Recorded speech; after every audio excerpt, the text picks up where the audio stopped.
नीले कबूतरों ज्यादा मत उड़ो, ये बात याद रखो कि तुम्हारे बाबा साहब को पढ़ने के लिए स्कॉलरशिप हमारे बड़ौदा साहब ने ही दी थी।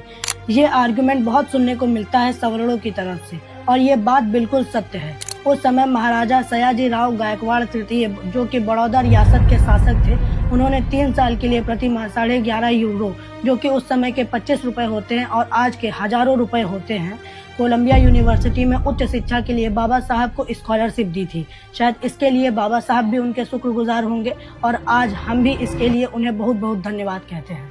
लेकिन ये कहानी यहीं पर खत्म नहीं होती। उन्होंने एक शर्त रखी थी कि शिक्षा पूरी हो जाने के बाद बाबा साहब को 10 साल बड़ौदा राज्य की सेवा करनी होगी। इससे पता चलता है कि ये एक प्रोफेशनल कॉन्ट्रैक्ट था, न कि निशर्त दान। बड़ौदा साहब एक बहुत ही बड़े दूरदर्शी थे। उन्होंने समाज के लिए बहुत बड़े बड़े काम किए हैं।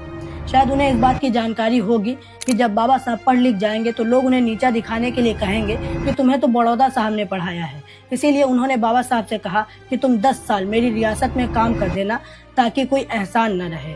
लेकिन बाबा साहब छुआछूत और भेदभाव के चलते 10 साल सेवा न दे पाए, सिर्फ 11 दिनों में ही इस्तीफा दे दिया। इसीलिए शर्त के अनुसार स्कॉलरशिप का सारा पैसा बाबा साहब को वापस करना था। बाबा साहब की कहानी में बड़ौदा साहब से ज्यादा योगदान साहू जी महाराज का रहा, लेकिन साहू जी महाराज को कोई जानता तक नहीं। बड़ौदा साहब से स्कॉलरशिप दिलाने से लेकर बाबा साहब को एक सफल राजनीतिज्ञ बनाने तक साहू जी महाराज का पूरा योगदान रहा।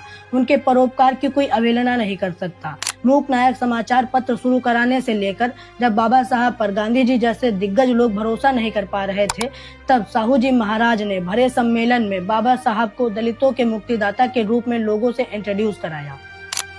इस मानगांव परिषद ने मुझे विश्वास दिलाया है कि आपको अंबेडकर के रूप में अपना उद्धारक मिल गया।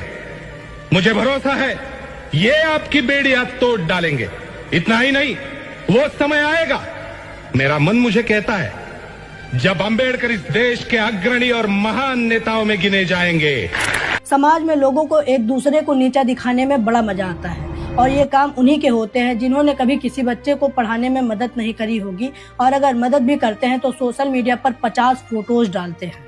और इधर कभी किसी भी लेख या किताब में बड़ौदा साहब ने नहीं कहा कि मैंने अंबेडकर साहब को पढ़ाने में मदद की, और ना ही साहू जी महाराज ने कहा कि मैंने बाबा साहब को राजनीतिक मंच दिया, क्योंकि उन्हें पता है कि बाबा साहब ने जो भी हासिल किया है वो सब अपनी मेहनत, संघर्ष और अपने लोगों के समर्थन से किया है, ना कि किसी के दया एहसान से।